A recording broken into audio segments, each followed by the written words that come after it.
sometimes forget who really knows what's the truth. Often dignified, how funny changing the tide. It feels like you already knew. That's the devil, you would never run in circles. Feels like you already knew. That's the devil, you would never run in circles. Feels like you already knew. Say you, I would never deny you. Even though your hate for me is strong, I'm not hurt you. I'm the one who, but you never thought would be nothing, and now I'm not hurt you. I'm the one who, but you never thought would be nothing, and now. Good evening, everyone. It's going to be one of those evenings tonight, I have a feeling, that John just ain't with it. So I apologize. And I have got to turn this light off that's in front of my face because I look like I'm gray, like I'm about to drop dead. So give me a second.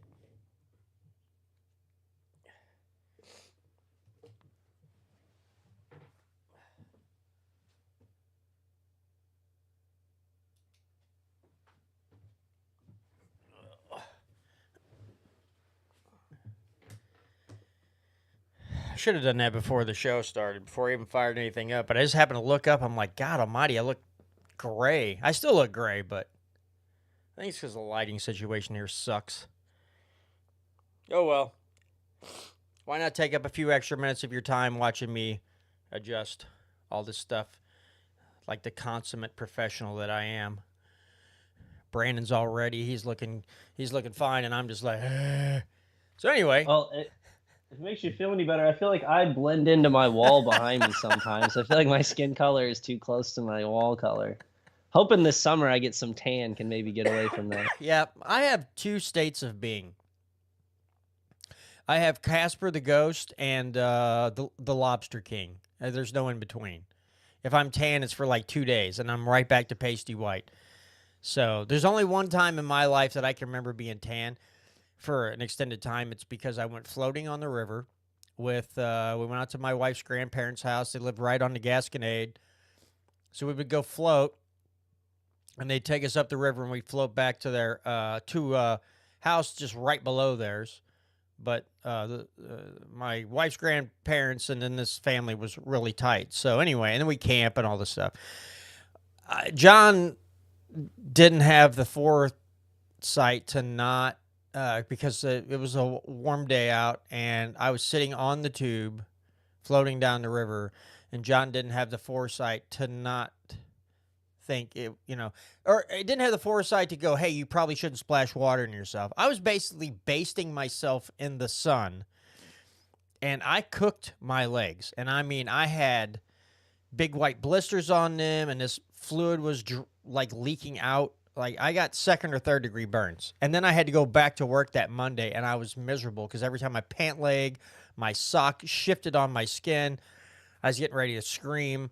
And needless to say, after that, I kept most of my body in the water. But that was the only time that I reserved some kind of tanning on my legs. It's because I literally turned them beet red, and it took a little while for the color to drain out of me. So anyway, with that being said, no more. We don't need a bunch of odd, pale people talking about their sunburn-related injuries. Let's get the show started, and then we'll resume the Liberty Talk.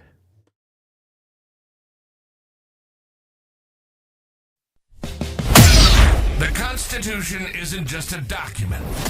It's a blueprint for freedom. We're breaking down politics at every level, exposing government overreach, and going where the mainstream media surely won't. Join us in defending individual rights against the bureaucratic tide. You're listening to the Missouri Liberty Report. All right, folks, and we're back with another rock and roll edition of the Missouri Liberty Report. Yeah, I'm just going to keep throwing extra words in instead of just saying we're back with another edition. Every week I want to try to change it up. I don't know how long I can do that. I'm going to have to start digging out a dictionary or thesaurus or something to come up with new words so I don't keep rehashing the same old thing. Because I'm just white and weird like that, and that's what I do. Because, God forbid, I do anything really interesting or savvy. I just come on here and flap my gums, and you guys seemingly enjoy it for some weird reason. I don't know why. Brandon seems like half the time he's the more polished one, and I'm just coming on here. I'm telling you, that old man energy is creeping up in me, and I can just go on a rant or some kind of tangent, and people are like, dude, that happened like 30 years ago. What are you still going on about? Like, I'm going to be just like Bill Burr said it one day. One day, I'm going to be 70 years old. Somebody's going to be playing music really loud. They're going to be playing their favorite artist, and I'm just going to be like, that's not real music. And that's just going to be me. But I will also be the old dude if I'm still allowed to drive. I will still be the old guy, more than likely with his window down, blaring some god-awful metal music that makes other people kind of, they just kind of, gross. I'm still going to be that dude. That's the old guy I want to be. I want to be cranky, but I also want to crank up heavy metal music just so people go, that guy listens to that? Like, nah, just because I'm older doesn't mean just because I'm walking slow doesn't mean my music has to be slow. So everybody calm down. I might be going 10 miles under the speed limit, but the double bass of my car is about 220 beats a minute. So yeah, everything will be fine. I'll be happy. Just leave me alone. Let me live my old man life when I'm that age. All right. So we got a few topics to discuss tonight. And since we generally try to go with the Missouri first to the and then on to national stuff. And I apologize, folks. I guess all the crap that's being blown around in the air has got my sinuses pretty jammed up and everything else. So if I sound like crap, I do apologize. I'm on the downhill slope of things, but there's so many people around.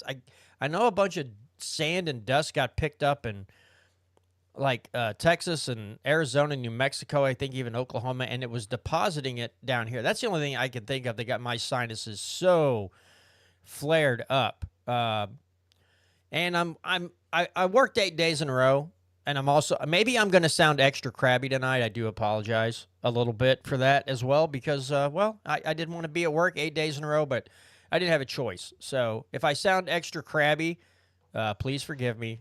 I'd like to come on here and be upbeat and chipper, but some of these topics that we have to cover sometimes makes that hard. Anyway, starting with kind of a Missouri-related, well, it is a Missouri-related issue, but it's Boeing's new contract for the next generation fighter jet. And listen, I know when we come on here and talk, I'm going to speak for me. I think I can speak for Brandon. We don't get upset. Like, if our military needs to upgrade their equipment because it's outdated or whatever, okay. But here's the caveat here. Here's the thing. If the equipment is being used solely for our defense, right? We need it, and for our country to keep us safe. And we're not, we'll give them to this country and we'll sell them to this country dirt cheap or whatever, and then fight proxy wars with. I don't care if we upgrade our military equipment if it's being used for the right reasons. It's when we upgrade it and then they start selling to other nations because we're running a proxy war and all this other jazz. That's when I get irritated. That's what I don't like. I don't mind the technology changes and advances. You need something more capable. Okay. But the other thing that takes me off, though, is Boeing. All the problems they were having with their civilian planes, like doors flying off and all these malfunctions, last year? And then the whistleblower that had an accident and died. And then they get that's another word. They get a contract, but I won't go into that too much. But I'm like, if I'm looking for a quality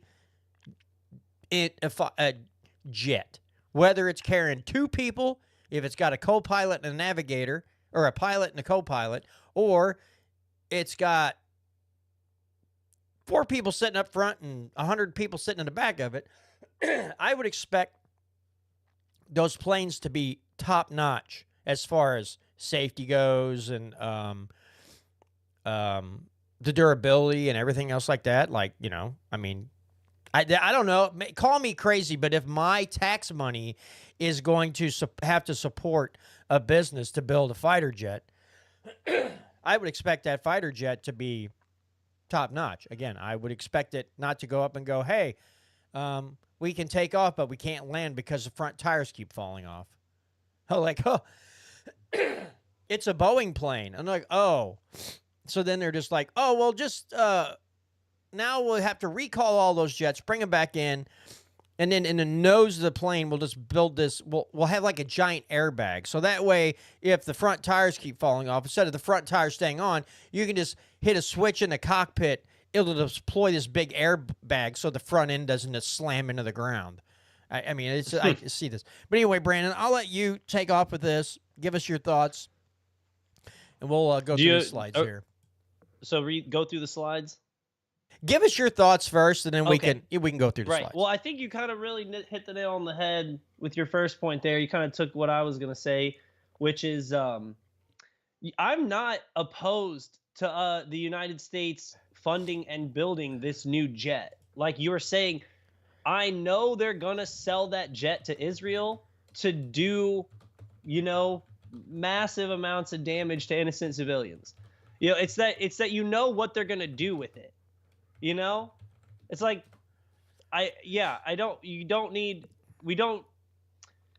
another problem I have with this, I'll say too, is that whenever you have a place like St. Louis getting so much money from like like Boeing employs tons of people to make all these fighter jets and this and that. If you have to stop making the weapons or stop making the planes because you aren't at war, like let's say you've made enough to fill your strategic reserve and then you're done, then you don't need to build any more of these planes, then those people are going to be out of work eventually. But you can't have that. That's what the establishment wants you to think, is that these people's jobs need to maintain forever. And that's part of the problem of why we have the military industrial complex is they try to frame it as like anytime you try to cut funding from the military is that, well, you're costing jobs. Yeah, because they're not needed. Like the government should only be filling jobs as absolutely necessary. You don't just give away money to fill the jobs. It's like a total backwards way of thinking on how the government should operate. And so, like, again, I'm not angry that we're building the next generation of fighter jet. I can already foresee what they're going to do with it. And also, once they build it, they're going to have a need to build more and more and more. And we just don't need that. Like unless we got a guaranteed promise from Pete Hegseth and Donald Trump that we're only going to build exactly many as we need for a strategic defensive necessity, and that they promise that they aren't going to sell this plane to any other country for the next 15 to 20 years, then, you know, that's something that's a step in the right direction. That's something, you know, I can agree with. But until then, no, I'm not going to be happy they're building this fighter jet. And I, you know, honestly, I'm pretty frustrated by it, about the announcement that, like, it's just a continuation of the military industrial complex with no promise or oversight that we'll stop spending at any point. No, that is that's a very valid point too about whether it's General Dynamics, whether it's Raytheon, whether it's Boeing, they're you know, like Eric Schmidt was super, like he was all like excited because this looks good for him. This this looks good for him. This is something he gets to brag to his constituents about. But again, all this money that's all taxpayer funding. And again, as far as fraud, waste, and abuse goes, I don't know how many times that Boeing's had issues with their aircraft. And some people have made the claim, and I haven't done enough research to know any better, but at the time they were like, this is a DEI issue because people were being hired strictly based on things other than their merit or experience, right? They were just, oh, well, you checked these human resources boxes, so you're hired. Now, I'm not saying that's the case, but at some point, I think you could say there's a good chance that's exactly what caused some of their issues, their quality issues, because you're hiring people based on specific things and not the quality of their work or their work ethic or their merit. But yeah, I hate to see that government, especially at the federal level, but at the state level too, that the states and the federal government think that if they just spend more money and they employ people, that's something they can brag about. And it's like, why don't, you guys could deregulate heavily and create way more jobs than what you guys supposedly create with your federal spending bills. You could deregulate the market. And we could have all kinds of new businesses open without robbing people of their money. But instead, and there's a lot of people, there'll be a lot of people in the general public that will take this as a win. And again, if they're doing it because we need new jets because the equipment we have now is so outdated and it's faulty and it'd be too expensive to go around and rehab them all and get them up to today's technology, okay, fine. But all the abuse of taxpayer money, and what was it? Not the F-22, but they built a different plane that they swore up and down. I want to say it was like the F-35 or something. They swore up and down it was going to be great, and that was a boondoggle. That fighter jet was a piece of junk. Now, the Raptor's done okay. The other one was an abysmal failure, and that's another thing we worry about. Of course, they're going to talk it up. They're going to be like, oh, it's going to beat what the Russians and the Chinese and everybody else has. But is the outcome of this spending going to have a plane that's actually does what it's supposed to do, or is it, oops, we forgot that screwed up. Oops, now the radar systems are shot, or they're not working right, or the navigation sucks. Something. Now we got to bring them all back and fix them because it was a flawed design from the get-go. I don't know. There's not a very good track record on this, and I hope that only thing we can do is cross our fingers and our toes and hope that they actually produce a plane that's not a flaming dumpster fire. My guess is that the commercial airliner side and the military industrial side probably don't have a lot of overlap. They're probably very separate entities inside of that business. That, again, I don't know, but that would be my guess. And so I would assume that they would have less of the just straight up wings falling off, engines burning out and stuff. I don't think they'll have that much direct mechanical issues with it. It's that whether or not when it's done in production, if another country's got us outdated, if they have the greatest fighter jet in the world, then ours is outdated and we spend a bunch of money and we're just going to have to come up with new technology to build a new one.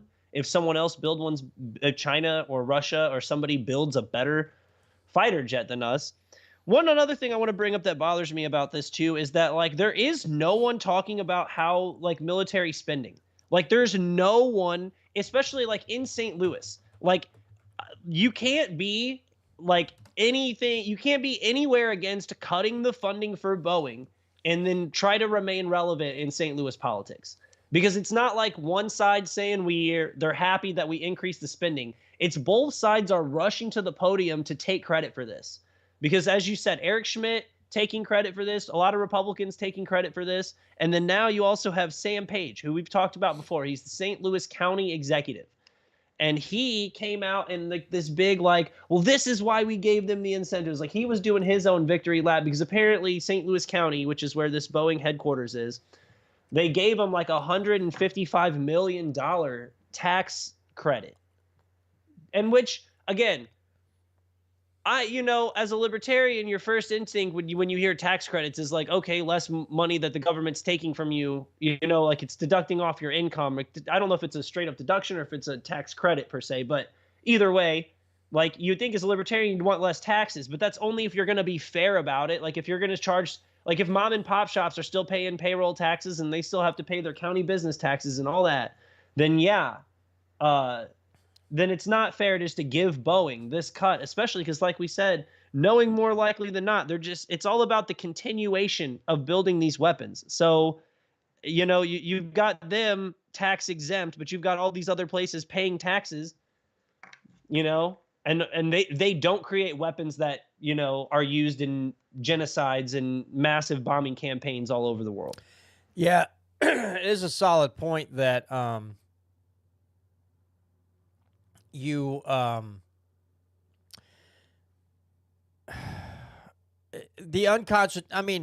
let's just be point blank.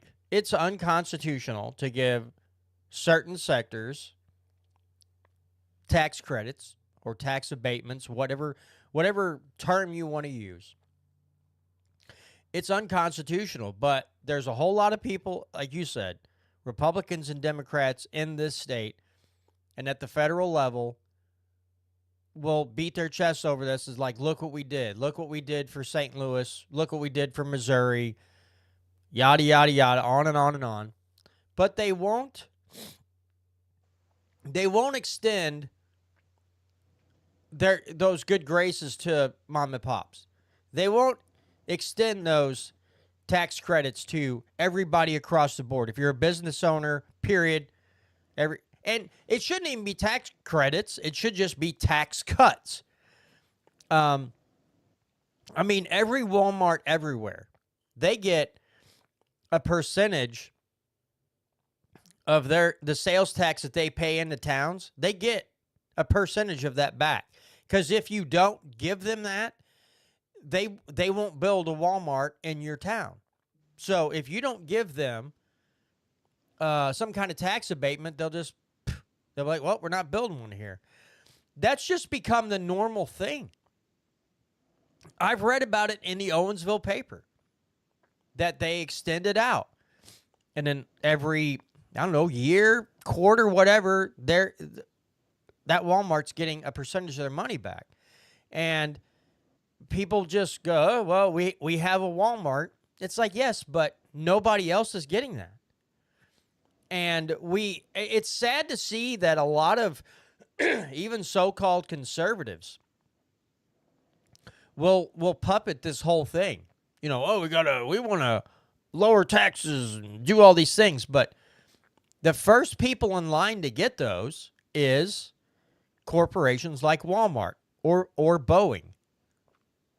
And then the Republicans paint themselves into this corner by saying, the Democrats will say, well, the Republicans only want to cut taxes for the wealthy. Well, when Republicans do stuff like this, now Sam Page was thumping his chest about the tax credits, but the Republicans they get caught in this trap a lot because they've done this. Here in Missouri, we've had tax credits for big agricultural businesses for the last several years. Small family farmers aren't seeing any of that. So sometimes when the Democrats say that the wealthy are getting the tax cuts first, and that's the priority over the people, sometimes they're not really that far off. This Boeing thing is a perfect example of that. Now, the Democrats are just mad because they can't generally gather that tax revenue. And I'm sure St. Louis County, once these planes are being built, this is a boondoggle for St. Louis County. The tax revenue they're going to get off these planes being built, that's what they're looking at. They don't care about the jobs they care that that plant, that part of, let's say, like Brandon, I'd assume you're right. The fighter jets are built in one facility. Civilian planes are built in another facility. But when that military facility fires up, and it was like a what, $35 billion contract, that's guaranteed tax revenue for the city and the county. And they have got to be salivating all over themselves and trying to figure out what they're going to do with that money and how badly they're going to waste it. Well, another thing too is they talk about all these jobs that are getting brought to the area, but I want to know what percentage of them are being brought in from another part of the country.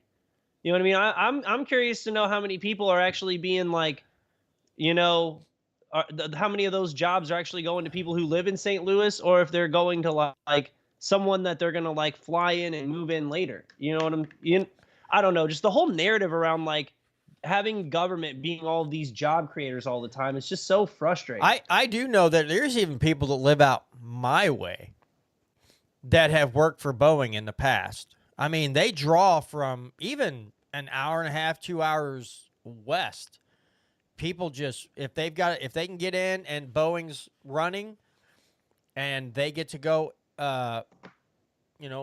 work there, they're just, I mean, one of my son's best friends in elementary school, his stepdad worked at Boeing. And I was like, I didn't even know they had many people there. He's like, oh, yeah, he's still working there. Now, of course, he would get laid off intermittently. But yeah, even out my way. They drag a lot of people, I would say, within a 2-hour zone or an hour and a half. They drag a lot of people out of Missouri there. I'm sure Illinois, they got some people from Illinois coming across the state line. I don't think they've ever really had to bring people from other parts of the country in to work there, especially, again, with the... It sounds bad. But it's probably not too hard for them to employ people if they're going off the DEI model, where they're just checking boxes. We have to have a percentage of this type of person, this type of person. They can get those people in the door. Now, again, they may have stricter policies on hiring for the military side of things. But who knows? They may not either. I don't know. I think it would be interesting to walk the floor, to watch those things being built, just to see how people put them things together. I think it would be a fascinating thing to see how they're actually to watch them being constructed. But I wish it was just that simple. I wish it would just be the joy of I get to go see fighter jets being built and not how much fraud and waste and abuse goes into a contract like this that I have to worry about. I wish it was just being joyful because, again, when the contract's fulfilled, I don't remember all the details, but however long this contract's for, once that's done, if Boeing can't fill another order for something, then those people are just laid off. And that's the bad thing about Boeing is they have so many short bursts of work and then layoffs, and then work, and then layoffs. I don't know that they really get to employ the majority of their people full time. So that's another thing. Well, but that should be the nature of developing weapons for defense. Right. I'm just saying that when they brag about creating jobs, they make them sound like they're just jobs and they're always going to be here. It's like, no, it's almost like when they decide to build a new stadium for somebody and they talk about all the jobs, like, yeah, the jobs last 4 months out of the year. The other 8 months, they got to go work somewhere else. You're not creating real jobs. You're creating part-time positions. Well, it's even worse if they are sometimes. I can't remember what it was. I'll have to go back and look for it because, I remember that there was some outdated piece of military equipment that was being built by Boeing in St. Louis.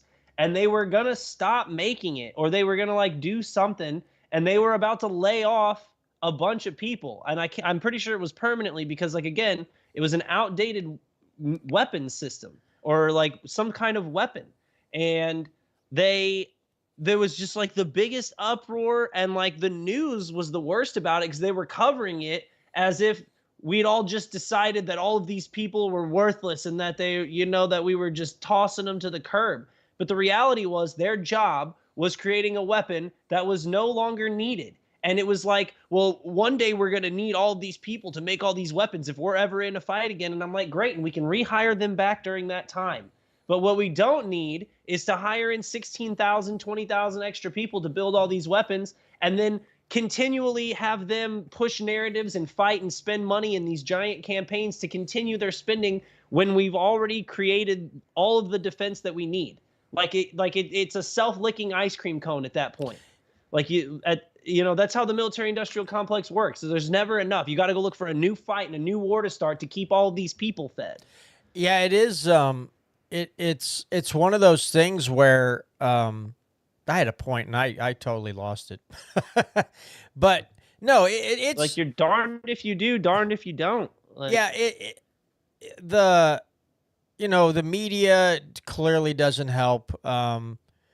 And again, you sit there and you're like, oh, okay, well, that's part of the market. If you can't keep up with technology and whether it's a weapon system or car or whatever, can't survive the times, you either have to get with it and develop new stuff that makes you legitimate, or you need to fail. And I remember what my point is. Hey, I'm not fully out of it this evening. This is, I think, what people forget about, not all of them, but a lot of people tend to forget about, is this is how much our economy is based on having to have war to prop it up. That is really something. If our economy is so war-based sometimes that without it, there's sectors that fail because the only thing they know how to produce is stuff for war. They don't, World War II, GM and Ford and all these plants flipped from car manufacturing into manufacturing stuff for the war. Whether you agree with the war or not, they did a flip, war's over, they go right back into producing cars. Boeing and them, they're very specific. They're limited to very specific fields. So yeah, if you're building civilian jets for airline companies, okay. But if your economy survives only if you're fighting constant wars to keep money rolling into certain companies, that's a big problem. That's a huge problem. And people are going to have to wrap their heads around that to say, this country's economy would actually be way better. I almost 100% guarantee that a lot of people would be much more prosperous if some of our economy, a good chunk of it, wasn't dependent on blowing up people in another country, in another part of the world, and you could be peaceful. And just like the founders said, free trade with nations, entangling alliances with none. And you can just trade with all these people without having to worry about, we want you to have this guy in place and this guy in place and all this stuff. We'd have a lot more prosperous people here. But no, instead we built an economy that's kind of is based on, some of it is based on where we can be at war, where we can spend billions of dollars on military infrastructure, and that's it. If we don't have that, then everything goes to hell in a handbasket. That's not a very good economy. So another thing I want to point out about this too, it's also, I think this is relatively important too. Not only is Boeing the big winner because they got their contract, so obviously their stock skyrocketed off of this. I'm sure. I haven't seen it. I haven't looked into it, but I'm sure it has based off this. If you just Google, like I Googled Vanguard shares of Boeing, and it was even more helpful because it came up with like the top 4 institutional holders of Boeing shares. So Vanguard owns 64.4 million shares of Boeing. BlackRock owns 49.4 million shares of Boeing, and State Street owns 33.9 million shares. And then Capital Research Global Investors owns 38.7 million shares. So that just tells you that like the big money, like BlackRock wins in every situation of war. Like in every opportunity they can. They buy up, they're part of the recovery. They get all the investments for the recovery, like rebuilding after the war. They get, they own parts of like every single entity that wins in war. And so if you want to know why we're always at war, not only is it just like the military industrial complex, but it's this giant group of mega investors, these mega hedge funds that pick the winners and losers. Because I don't know, I can't remember if it was on this show or if it was somewhere else I was talking about this, but I forgot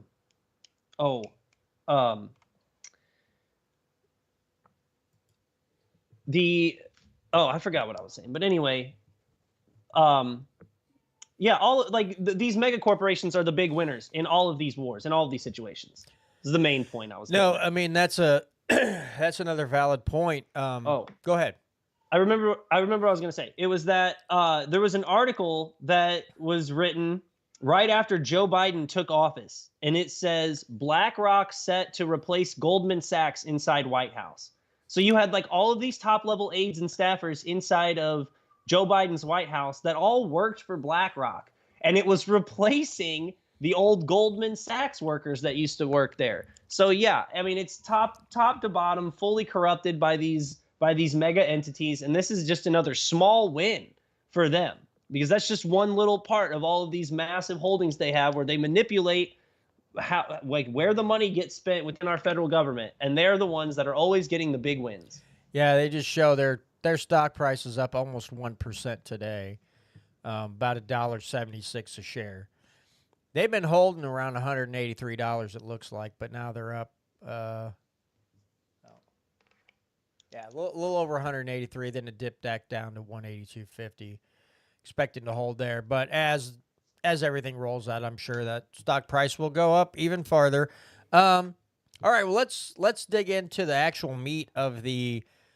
Wait, it went up. It's up 10% in the last 5 days. Okay, that was just looking at one day. Yeah. 1% one day. No. Yeah, no, I'm talking for the last 5 days. It's up 10%. So yeah, that's where BlackRock and Vanguard and State Street are getting their big win. Yeah. So is by that stock jumping up. So I'm showing.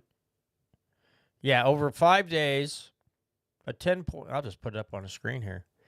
Up $17.56 over a month. It's still up 2.42% over a month. But yeah, just in 5 days it jumped, which that's going to happen. That's a natural.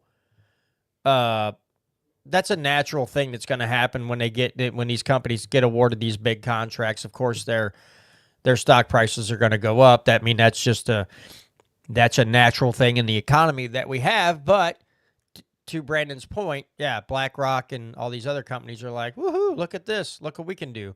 But yeah, now we got this. We got 4 slides here on it. So Brandon, if you want to go over these 4 slides you put together on this, and then we'll move on to the next story. Sure. It's just from STLPR's Eric Schmid and Will Bauer. Boeing wins the contract to build the next generation F-47 fighter jet. The aerospace giant Boeing has been awarded the government contract to build the Air Force's next-generation fighter jet, President Donald Trump and Defense Secretary Pete Hegseth announced. The jet, known as the Next Generation Air Dominance, replaces the F-22 Raptor with a crewed aircraft capable of entering combat alongside drones. Trump said the newest fighter jet would be the F-47. It'll be the most advanced, capable, most lethal aircraft ever built. An experimental version of this plane has secretly been flying for almost 5 years, and we're confident that it massively overpowers the capabilities of any other nation. Hegseth called Friday's announcement a historic investment in the country's military and its military-industrial base. The plane will be manufactured at Boeing's defense branch based in St. Louis at the site where $1.8 billion was invested in an expansion project next to Lambert International Airport. The company had sought about $155 million in tax breaks for the project in exchange for guaranteeing 500 new high-paying jobs, which was controversial. St. Louis County Executive Sam Page said Friday's announcement validated the country's move to offer the incentives. It's a big payoff, he said. These jobs will continue for decades. The supply chain for the construction, for the building, the planes, the service that are needed to support the facility. Friday's announcement is a big win for the company, which employs more than 16,000 people at locations in the North St. Louis County, St. Charles County, and St. Clair County in the Metro East. Yep. And again, it sucks that these jobs have to be dependent on government contracts for them to even be something. I know a lot of politicians see this as a huge win. But yeah, it sucks that you have to have perpetual war in order to in order to brag that you have built these or created in quotation marks these jobs. Yeah, another again, Democrats and Republicans coming together and doing flip-flops, oh my God, cartwheels and backflips and everything else. I can do front flips. That's the only ones I could do. I can do the front flips.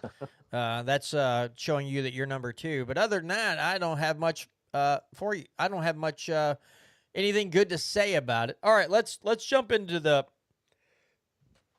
because we're talking about waste, fraud, and abuse, but I want to save that story towards the end because there's a lot of slides and there's a lot to go into. Let's get into this Israel-Lebanon thing here. Brandon, let me pull those things up. If you want to read these slides off too, because sure. Israel being Israel, and they apparently can do nothing wrong in the eyes of our government, because AIPAC donates so much money to campaigns. So hey, they must be good and benevolent beings. Well, one of the reasons I wanted to talk about Lebanon is because I think with the bombing going on in Yemen and with all of the attention that's in the Gaza Strip right now, like this is almost like an ignored part of the story, but then also very this is kind of like the epitome of the whole situation too. So I'll just get right into it. It's a story from antiwar.com, author Jason Ditz. The title of this article is Lebanon contacts U.S., France as Israel escalates attacks, threatens Beirut, which, for those who don't know, that is the capital of Lebanon. Lebanese officials, including President Aoun and Prime Minister Salam, have been, quote, in intensive contact with the U.S. and French government in recent days as Israel escalates its airstrikes against southern Lebanon and threatens attacks on the capital city of Beirut. A handful of rockets were fired from the southern Lebanon toward the Israeli village of Metula late last week. There were reportedly as many as 6 rockets. Half were intercepted and the other fell harmlessly, at least one of them, before it crossed the border. The Lebanese army found and dismantled the primitive rocket launchers apparently used.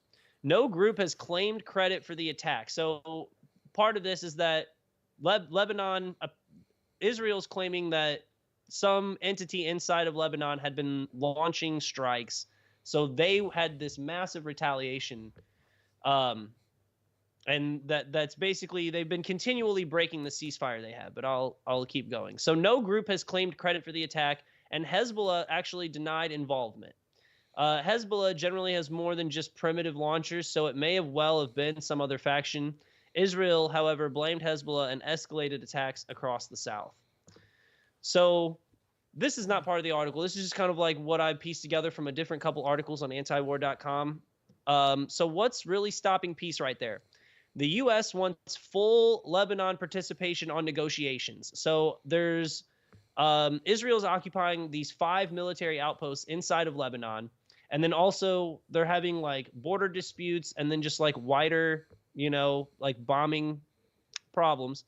And so the Israeli prime minister has said that Israel will occupy those outposts regardless of whatever agreement is reached, because they've had There's been a ceasefire in place in between Lebanon and Israel since November 26th. And Israel has violated that ceasefire over 1,000 times. And another one of their big disputes is in this land called the Sheba Farms, which is recognized by Syria and Lebanon as part of Lebanon. But Israel claims it now because they claim it's part of the Golan Heights, which they also now occupy after invading Syria. So in long story short, reason there's not peace in Lebanon right now is because Israel continues to break their ceasefire and is occupying land inside of Lebanon that everyone else agrees is Lebanon territory. So, it's just like Gaza. It's just like the West Bank. It's the Golan Heights all over again. They're like, this is our territory now, and we're taking it. So, Yeah. and what's funny is that America and the Western media always frame this as if like the one side is not coming to their agreement. Like the big thing that bothers me with like the way the whole Gaza Israel ceasefire has gone down is that they had a ceasefire and Western media basically just made it seem like the whole agreement was that Hamas was going to release hostages. Like they make it sound like that's beginning and end of what the negotiation was. But there was like prisoner release terms and aid, the amount of aid that Hamas wanted to see go into the region. There was like, that's some of the stipulations. So Israel breaks the ceasefire because Hamas was releasing the hostages.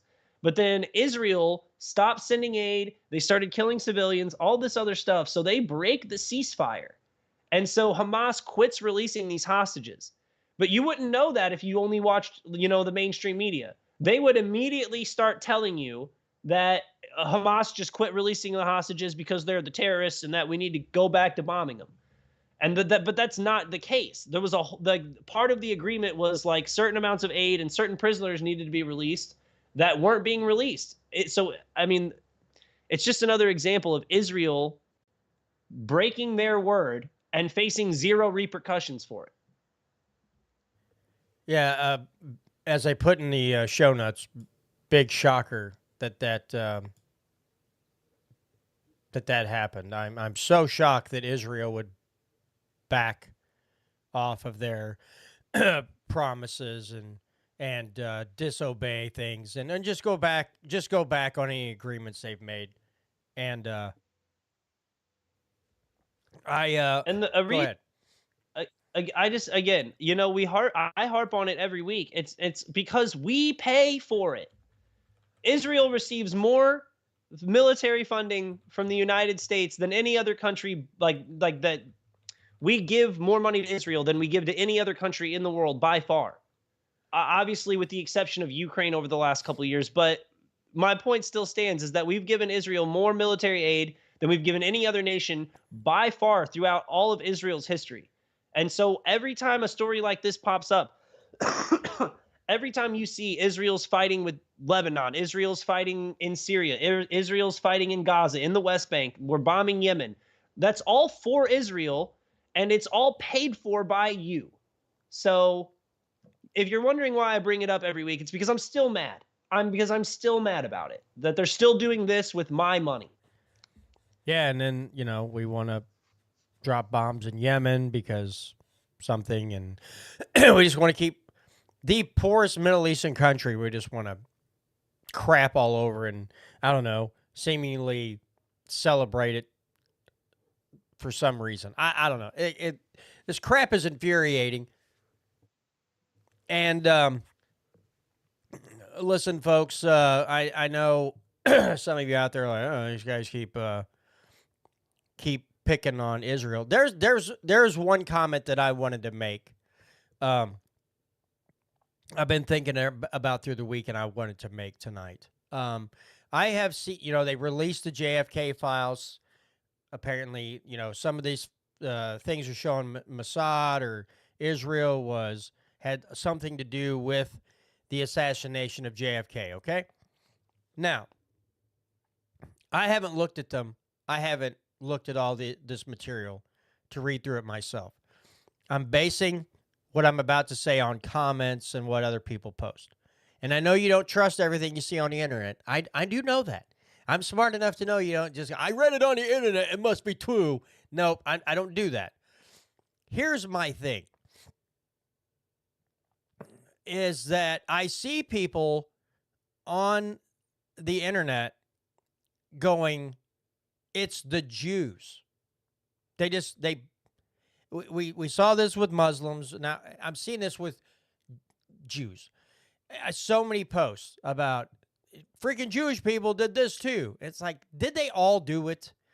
I don't want what I'm saying about the Israeli government to encompass and paint with a broad brush all people.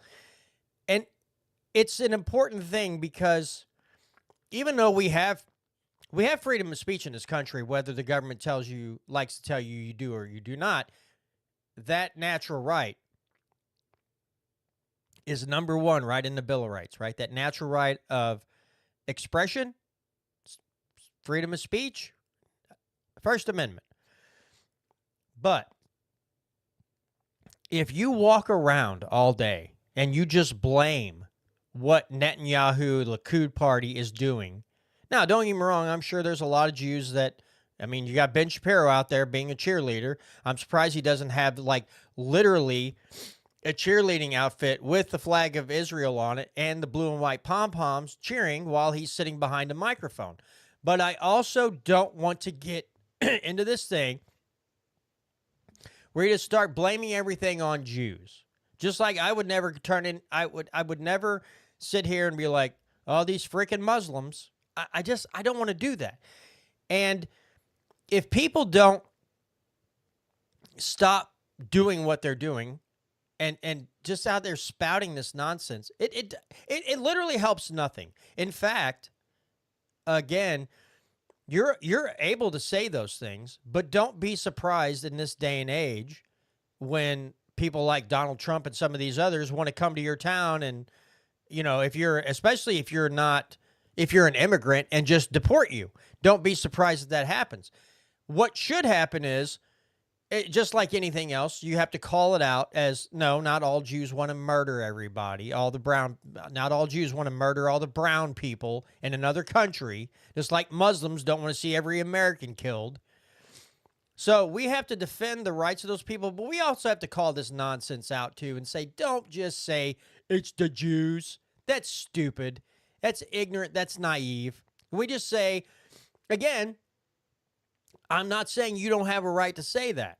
I'm just saying that we have to stand up for those people to say the dumb things that they're saying, but we also have to call out the absurdity of it without saying we're going to deport you or put you in jail because we're considering all this anti-Semitism. There's a fine line. It's fine. There are people out there that probably don't like Jews, you know, and there are people out there that don't like Muslims strictly because of their religion or whatever, and whatever twisted thing they've been told from childhood says you have to hate these people. That exists. It's a very small portion of the population, but it exists. I'm just saying that if this continues on, I hate to see that people are being that somebody's going to come after them for saying these things. I don't want it to happen. I think that's horrible, but I also don't want, I think people need to be smarter when they're talking about, again, just like the Christians will say, well, we have to support Israel. You can't back off of Israel. You can support the people of Israel and want them to have peace. But you can also say that what they're doing with Lebanon and Syria and Palestine and the Gaza Strip are all wrong too. You can have it both ways. You can support the people and want them to have peace and live in peace, but you can also tell their government to go take a rolling or a flying leap through a rolling donut and, you know, I don't know, go set themselves on fire, whatever they have to do to get us out of this crap. But I just something that sprung to mind. I see these posts. I'm like, come on, people, let's be smarter than this. Let's not blame it all on one segment of the population. I think I'm not disagreeing with you in any regard. I think you're right in the fact that, like, if you're going to critique Israel. There's no reason to bring an entire religion or race into an argument like this, because it is the Israeli government and the American government doing these things. So even it doesn't matter who ideologically supports this or that, because odds are they're being manipulated by some media entity in some way or another. So yeah, I'm not disagreeing with what you're saying one bit, but I think I think people claiming anti-Semitism when it's not Right. there is a much more systemic and bigger issue than than the amount of people, especially people of influence, who actually are anti-Semitic.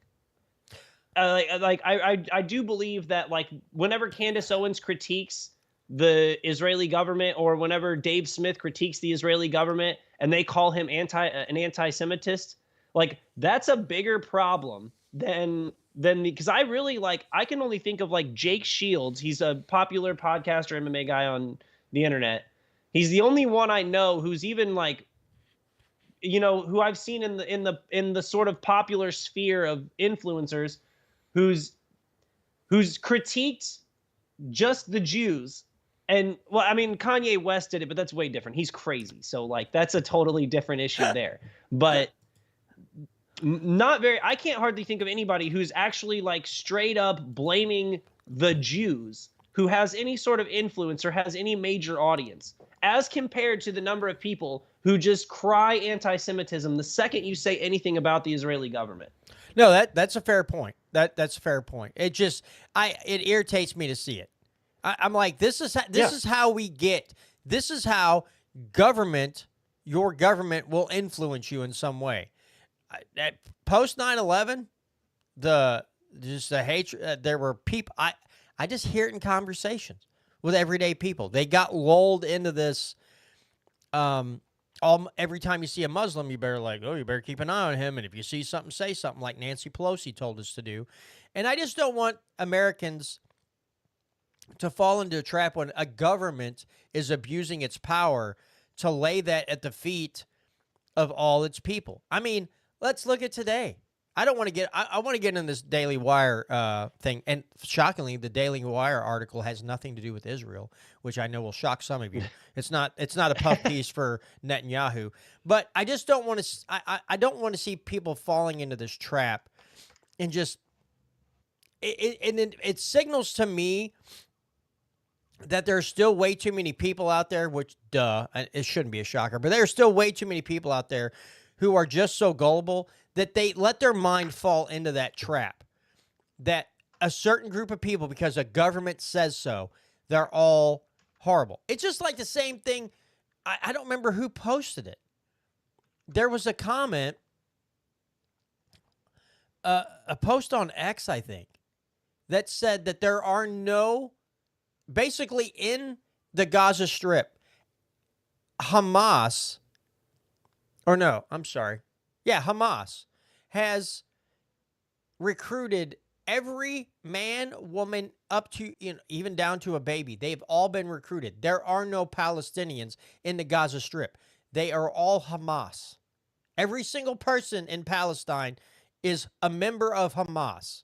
And I'm like, wow, that's the best recruiters in the whole world. And if you want to recruit people for something, we need to talk to the people of Hamas who are in the leadership position. How did you recruit babies to come fight for you? Did you invent baby-sized AK-47s to pop shots at Israeli soldiers? How did you do that? How did you recruit babies? Like, did they come out of the womb and you put their baby footprint on a contract with Hamas? It's some of the most ridiculous things I've ever heard. That was said by someone who's kind of influential, and I'm thinking, okay, that's just like listening to Cat Turd talk about Thomas Massey. Cat Turd has talked very highly of Thomas Massey at times, and then he turns around because he doesn't want to sign this CR. He's the most vile human being on the planet. But anyway, I will say something interesting though too. What's her she's a big Trumper. Oh my God, MG Marjorie Taylor Greene. Yeah, MTG, right? I have to give her a little bit of applause. I have to give her an attagirl because as big of a Trumper as Marjorie Taylor Greene is, she's been out in the public saying the people don't want more fighting in the Middle East. Let's knock it off. Now that says something when even MTG is going to call out Trump a little bit and say, hey, the people do not want this. We want peace. We want peace. And I was happy to hear her say that a little bit. I'm like, well, good for you. Maybe your head's not completely up his butt. Part of it may have become dislodged, and I am happy for you. Two things. I saw, and I don't know if this is true or not, but the AIPAC tracker, I don't know if she's ever taken money or has ever gotten any money from AIPAC, which that would be part of it. But she also might be like, this is just I'm putting on my tinfoil hat here, but I could see her being the controlled opposition.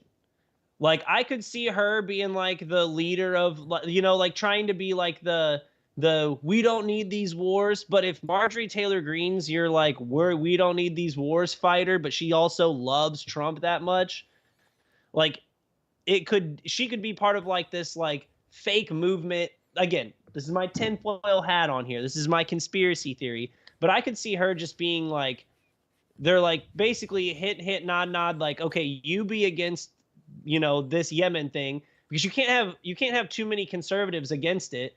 But I feel like you might need a little controlled opposition. This could be that. But again, that's my, and hopefully I'm wrong. Hopefully you're right. And that Marjorie Taylor Greene, who like I said, I don't think she takes AIPAC money. So it's very plausible that she actually just is against this war. But if you're that high up as a conservative and you're that in love with Trump, I don't think you're going to really make a bold stand against Israel. It would be a death sentence for your political career. It is interesting to see her say that. But because I was just like, she's been really good on some things, and then she's been really bad on some things as well. And I'm sitting here hoping, like, I hope this is you. I hope this trend continues, and that you will continue to say these things in the public sphere, and that people hear you loud and clear. I hope she continues on, and keep speaking to these things, because if that's the case and that's true, that's really how she feels. I mean, even if her base may not like it, it's like, well, you know exactly where she stands. And I have had some state reps on this show at times. I can't remember one gal. She's a spark plug. I mean, she is a spark plug. I had her on my show twice, and I get along with her very well. She's a sweetheart of a woman, but she's also very Republican, and she's very pro-Trump.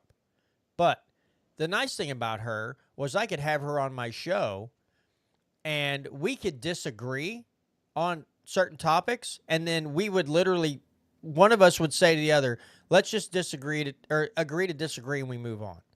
And it doesn't matter how pro-Trump or whatever she was. If you walked into her office, you could have a meaningful conversation with her. She was quite intelligent. And even though you disagree with her, at the end of the time, she would be very cordial to you. And the next time you showed up, she remembered who you were, and you could have another conversation. It was such a breath of fresh air, because there are so many people that take it personal, especially a politician, when you disagree with them on something. It's like you're personally attacking them and their ego, and it drove me nuts. But you could just walk in there, and I saw some somewhat confrontation. Someone be confrontational with her, and she just took it like a champ. And at the end, someone else apologized for that person, and they were like, she was like, it's fine. We can all have disagreements. It's all good. I hope, next time you're up here, make sure you stop in and see me.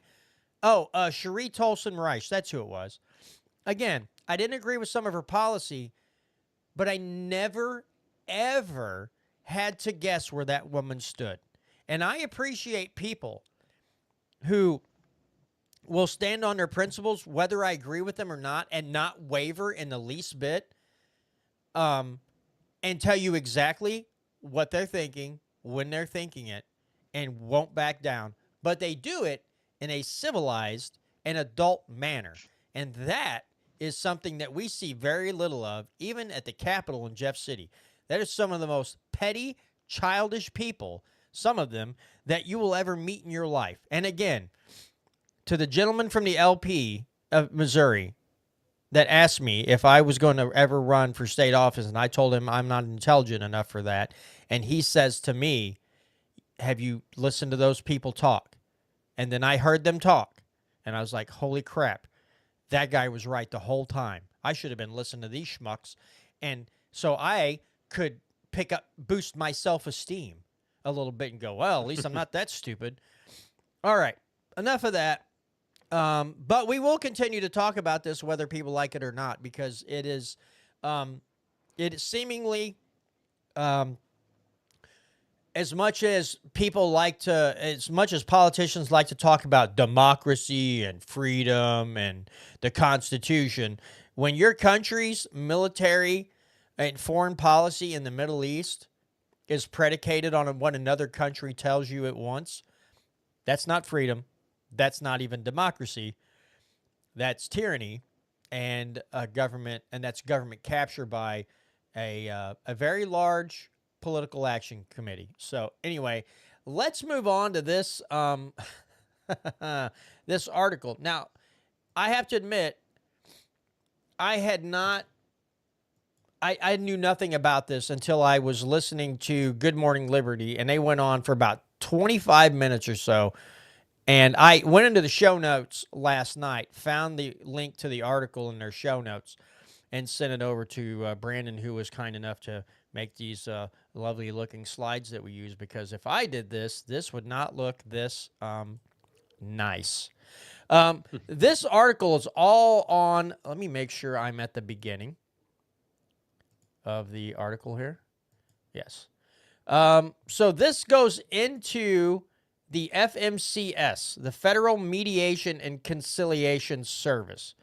And we were talking about fraud, waste, and abuse earlier with Boeing. You want to talk about fraud, waste, and abuse by a government agency, and there are a lot of slides. There was so much information in this article that is completely mind-blowing. And Brandon and I were talking about it before the show. We're used to seeing an article somewhere about some kind of waste or abuse, and you go, good God. You read this article, and even both of us were like, wow, like the level. They should make a documentary or a movie about this level of waste and corruption. So without further ado, this is actually from the Daily Wire. Luke Rosiak, who I will, before we get started, I'll credit with, he's one of their investigative reporters, and he does really good work. He actually broke the story of, I think it was it was either 2020 or 2022. It might have been 2022. In Virginia, there was this person who was dressing in a skirt. It was a boy. It was a biological male who would dress in a skirt and would use the ladies' bathroom, and was like, with sanction. Huh? Was he assaulting girls? So he assaulted. Yeah, he assaulted. I believe if I'm remembering correctly, he assaulted 2 different girls, and when he got caught the second time, the girl was he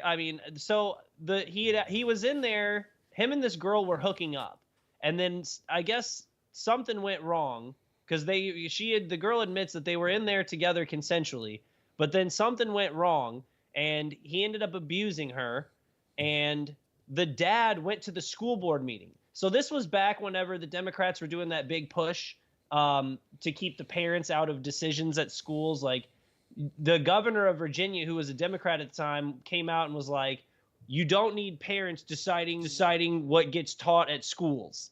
Like, he was like, parents don't know what's best. Teachers know what's best. all that big government, destruction of the nuclear type classic Democrat rhetoric. And so they kicked out the dad. So the dad goes to the school board meeting and is complaining to the school board that his daughter got sexually assaulted in a bathroom there. And they had him removed. And I can't remember if he actually got arrested and charged with anything, but it was like threatening to arrest him. And they banned him from the school board meeting. And he was on some sort of like FBI watch list, because I remember Merrick Garland under Joe Biden was in hot water because they were putting people on like a watch list if you spoke out against the establishment at like a school board meeting. And Luke Rosiak was the one who like broke that story. And they think, like, a lot of people believe that reporting and that story is why Glenn Youngkin ended up winning the Virginia governor race, was because of all the scandal around the current governor and how he supported all the policies that led to that incident. But anyway, so credit to Luke Rosiak. He's a good journalist, and he has an inside scoop. So the article is inside the now shuttered federal agency where employees lived like reigning kings. One of the 7 small federal agencies that President Trump ordered downsized or eliminated on Friday was rife with corruption, with its employees hiring friends and relatives, commissioning paintings of themselves, and using government credit cards to indulge in constant luxuries. And he does mean constant. The Federal Mediation and Conciliation Service occupied a 9-story office tower on D.C.'s K Street for only 60 employees, many of whom actually worked from home. Okay, I know we just got started, but really quick. That's crazy, because you'll work in an office where they'll have like 30, 40 people in one little section of cubicles on one floor. So 9 floors for 60 employees. That's so crazy, just to begin with. Many of whom actually worked from home prior to the pandemic. Its managers had luxury suites with full bathrooms. One manager would often be in the shower when she was needed, while another used her bathroom as a cigarette lounge. FMCS recorded its director as being on a years-long business trip to D.C. so he could have all of his meals and living expenses covered by taxpayers simply for showing up to the office. That is bananas. A Yeah. year, everything was covered. All living expenses, folks. I mean, come on. Years long. Years long. I thought, sorry, So misunderstood. multiple years. Like, he lived there, claimed he lived somewhere else, so everything would be paid as like travel expenses. So the FMCS is a 230 employee agency that exists to serve as a voluntary mediator between unions and businesses. An independent agency. Its director nominally reports to the president, but the agency is so small that in effect there is no oversight at all, and it showed. Becoming a real-life caricature of all the excesses that the Department of Government Efficiency has alleged take place in government. So I kind of put together a little highlights of all of the corruption. The top official, George Cohen, used government money to purchase champagne and his wife's artwork. So his wife would paint art and he would commission it, like buy it with the government money and put it in his office. Top officials had commissioned portraits like royalty. So they had like paintings made of them on the government dime at this voluntary mediator agency.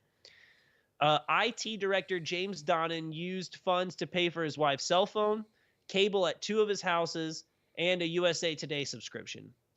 Which, in the grand scheme of things, after reading this whole article and going through it, that's not That's on bad, the bottom you know? end. That's the moderate end for sure. One employee used the funds for $18,000 in jewelry and a personal storage unit. One employee started an LLC. So this was a former employee, I found out. It was so somebody worked for that agency, and then they left and started an LLC for a call center service, in which another employee used agency funds to pay that company $85,000. The company did not have a working phone. It's just so. It just when you sit here and you look at it, you're like, oh my, it, this is why this right here, this stuff that we're just finding out about, some of this. This is why the worst people sometimes go to work in these government agencies, because they know they can just misuse funds like mad, and generally no one's going to be the wiser. It's terrible. Yeah. You know, I bet after all this was said and done, I bet that IT director feels like he got a little ripped off. He's like, all I got was free cable? I could have stole that from my neighbor. Yeah. But no, everyone else is getting like $18,000 for jewelry, $85,000 for a fake company, paying for his wife's artwork. One purchase was for $30,000 on trinkets marking employees' anniversaries. So like the anniversary, like knife sets and all that, $30,000. Again, for like, I mean, I'm sure not everybody got an anniversary gift. Like, after your first couple of years, it probably wasn't extravagant. So you're talking about $30,000 being spent on a handful of people. You know it. Like, I'm sure it was like super expensive golf clubs that they're like John's 10-year anniversary and all of that. I bet it was something crazy. The agency's office was absurdly oversized, but it refused to move. It hired a consultant for a hallway improvement project to decorate. It had an in-house gym for employees and purchased a $1,000 TV for the gym, a $3,867 ice maker, and a $560 stereo. Allison Beck, a top official, hired her sister-in-law for a special assistant role and tried to have a top-level position created for a friend. Oh, my gosh. It just keeps going. It just keeps going. Like, you can't, I mean, at a certain point, you can't even be mad. It's just fascinating. You know, I'm objectively just like shocked by this. Multiple employees steered contracts to friends, paid trainers $1,500 per day, plus $163 per hour for travel. They hired a former mail carrier who lived in Pennsylvania for a high-level DC-based job and agreed to pay for her to stay in a hotel for half of every month, even though it would have been easy to find someone better qualified who didn't need to be put up in a hotel simply to do her job. The agency had an office in Honolulu, Hawaii. A top agency official was paid $174,000 a year, but that wasn't enough. Oh, this must have been the guy they were talking about earlier. He had his duty station listed as Iowa so that he could have all of his living expenses and food paid for in D.C., where he lived and worked, as if he was on a 6-year-long business trip. 6 years. 6. Yeah. Yeah, so you paid for that guy's food and his living expenses, despite the fact that he lived and worked in D.C. for 6 years. Many of the agency's top employees lived outside of the typical Washington, D.C. commuting area and only stopped in the area occasionally in an era before telework was routine. Its CFO, Fran Leonard, would come to the office twice a week but leave by 2 p.m. Hey, that's a hard day's work. You know, he got there at 9, left at 2. Isn't that the Dolly Parton song? 9 to 2, a couple times a week. Oh, man.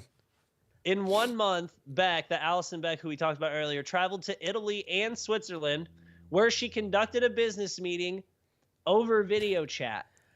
She then went to Tunisia and an island off the coast of Georgia. She flew first class and forced the agency to reimburse her for mileage when she drove to her vacation home in Maine. The agency had 3 full-time media relations staffers, none of whom would speak to Luke. Almost certainly one of the only reporters to ever call.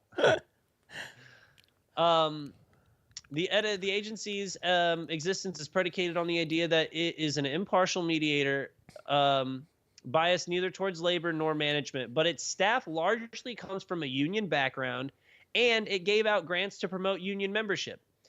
But it was too incompetent to do much ideological damage. Its employees' comfort always came before helping unions. Anyone could request cash grants from the agency with the only requirement that they mention some nexus of unions, however tortured. It doled out a seemingly random assortment of giveaways to private businesses, perhaps because they were the only ones who knew the grants existed. It gave $63,000 to a hospital that went bankrupt, $51,000 to a child care company to help it pay government licensing fees, and $57,000 to a company to strengthen of culture of continuous improvement to drive us to world-class excellence. Oh man, they fleeced us.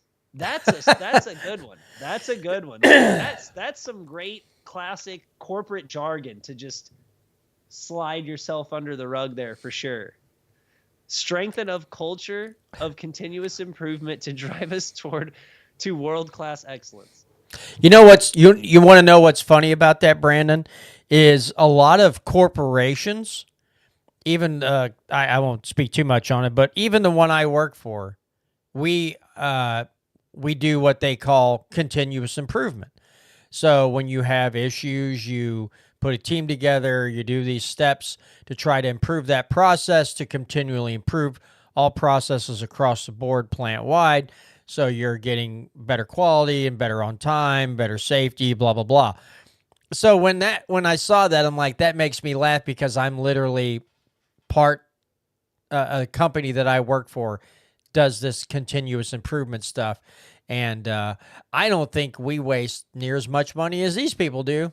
Not even close to what they've done. But it doesn't even, like, that almost, like, you could hire operational, like, if it would have even said in that description right there, to hire an operational excellence team for continuous improvement based on, like, the Toyota production model, that actually, like, I mean, obviously the government shouldn't be funding that, but, like, that actually makes, like, some logical sense. They basically said they want that grant to continue to be a good world-class company. Like, it doesn't mention that they're actually going to work on, like, continuous improvement projects. It just said, we want to continuously be a world-class company. I mean, just ridiculous. So these next couple are examples of when someone has tried to out the company. And so when an accountant, Carol Booth, blew the whistle on financial abuses to the General Services Administration, which manages purchase cards and contracting, Cohen forced her to send an email which he wrote under her name, rescinding her statement. When a low-level employee eventually said the extra travel pay ran afoul of federal rules, a contractor made it clear he viewed it as an entitlement, huffing, "Work we have successfully performed for the agency for more than a decade, at great personal sacrifice, I should add, will be taken away unless we comply in an understanding manner with your edict." An unquestioning manner with your edict. So basically saying that, like, well, we're not going to do any of the work that we do that came at great personal sacrifice. He had to throw that in. When an employee raised an issue to an agency lawyer, the lawyer told him he should not raise these issues. It would open a can of worms. You think? Yeah, you think? Oh, that's not a can of worms. That's a 5-gallon bucket of worms. That's your whole yard. That's your whole. That's You have a dump big truck full of worms. Yeah, that's on That's a on caterpillar. the just big ones dumped that like over. the big ones like you see at the quarries. That's the can of worms that got opened. Like, Yeah. Jesus. Paul Voigt, a human resources official, was listed as living in D.C. even though he actually lived in Wisconsin. In order to fraudulently obtain higher cost of living pay, Voigt's boss was Arthur Perlson, who left the agency to become a law professor and was then rehired after his academic career imploded in a plagiarism scandal. His first move in his new job was terminating an independent investigation into the FMCS staff abusing taxpayer funds for personal gain. His first move back. I wonder if this guy was related to Joe Biden, because Joe Biden, they said he plagiarized all the time when he went to college. Like, he was just plagiarizing everything. This guy went right after the Biden playbook. Like, oh, you mean I could get in the law and plagiarize the whole time, get my way up there? Cool. I might be president one day too. Hopefully you won't have dementia when you're there. Whatever. Yeah, and he terminated an investigation into into corruption. So yeah, very, very, Ukraine type deal. Like fire that prosecutor type Or you deal. won't get the billions of dollars. Yes. So this is back from Luke. What surprised me most about about my FMCS investigation was what happened afterward. Nothing. An inspector general made a referral to the FBI, but there were no prosecutions. Instead, President Barack Obama nominated a chief subject of the investigation to the top job. A decade later, Trump has done what even the agency's own employees said should happen. Shut it down. There's there's so much. Again, before Brandon read all that, I told you, like, you sit here, we all have this opinion. A lot of us who use our brain cells have an opinion about government, and it's just just reckless spending, and with no emotion, with no afterthought. Like, I probably shouldn't have spent that much money. It just goes on and on and on and on and on. So when you think about it, this is just the tip of the iceberg when it comes to waste and abuse and fraud within federal agencies. This is just the tip of the iceberg we're talking about. This is one 230 employee agency. Think about the ones that employ thousands upon thousands of people and how much waste and stupidity that I'm sure you will find within those agencies.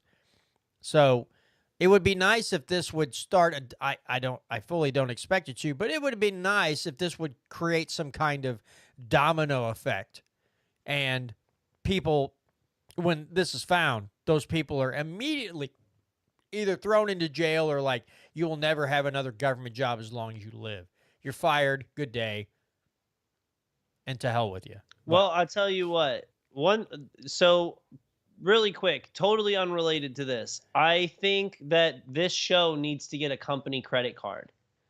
John, I've got a lot of good ideas for continuous improvement to make us a world-class podcast. So I think you need to open up a credit card. I've got some ideas. No, but as much as this article, like, again, this is great reporting and it exposes a bunch of corruption, but I understand that Donald Trump is the guy who's like got Doge and he's like coming after this, but they just renewed the same level of spending under Joe Biden.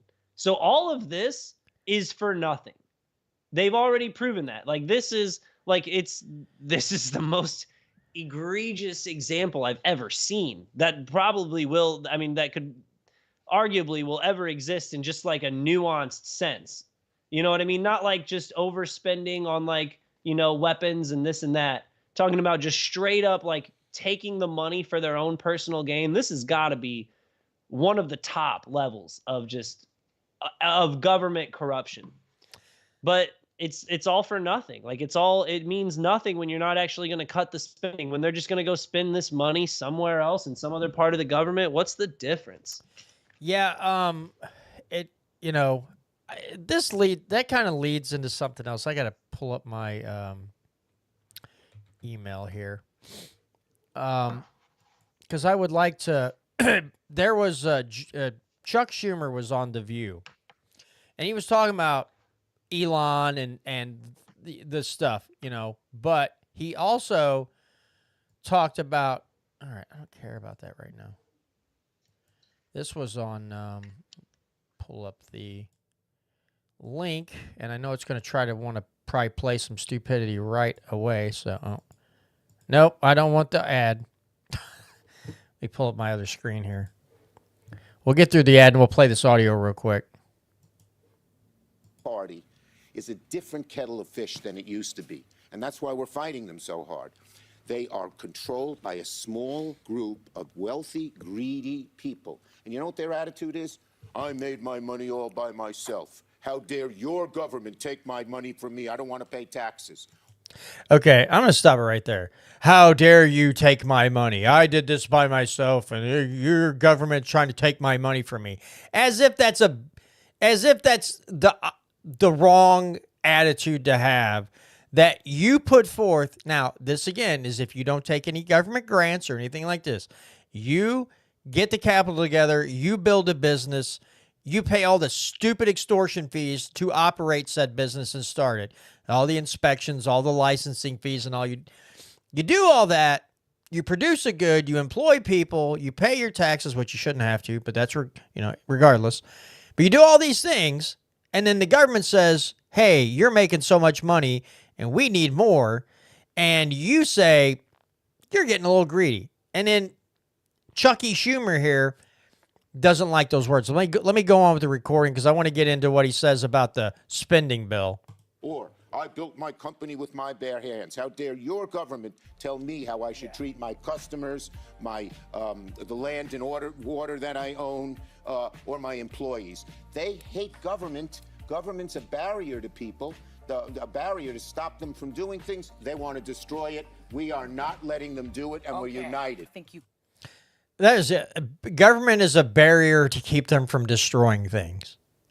Let's just pause right there for a minute. Brandon, I know you got something to say about that because our government blows up crap all over the world, but you're not supposed to feel that government is an impediment to what you're trying to do. You're not supposed to look at government as these evil people who want to rob you of your money. No, you're supposed to look at them as they're there to protect you as the business owner from destroying the environment or whatever.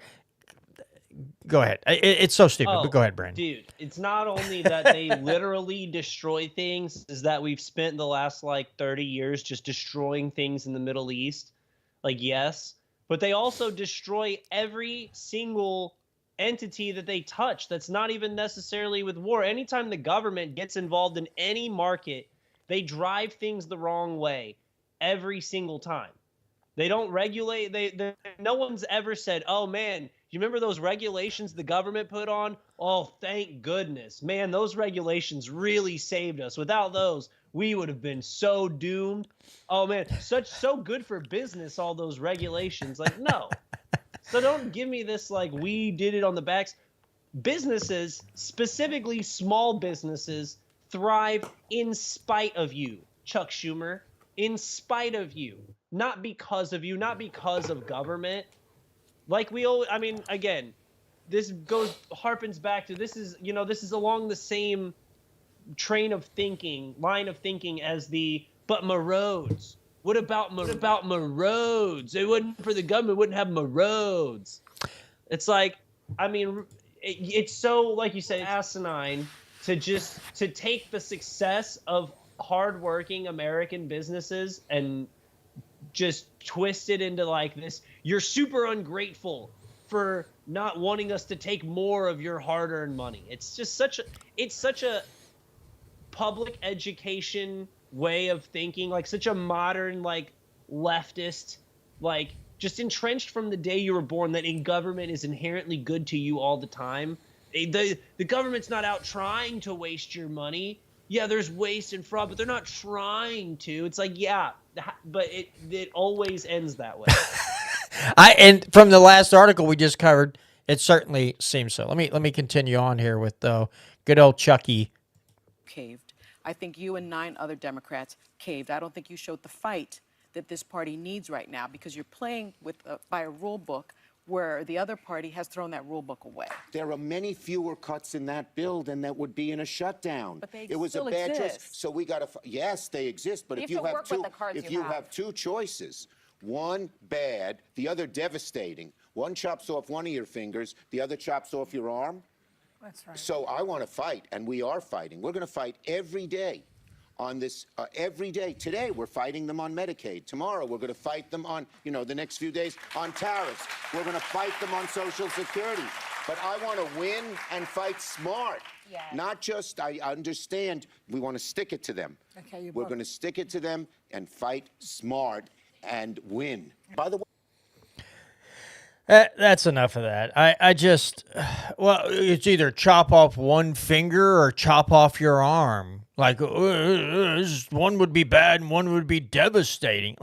Government in its own operations is devastating without you cutting anything. Even if all the cuts that they propose generally only cut if they ever do. I remember Ron Paul talking about this when he ran for president.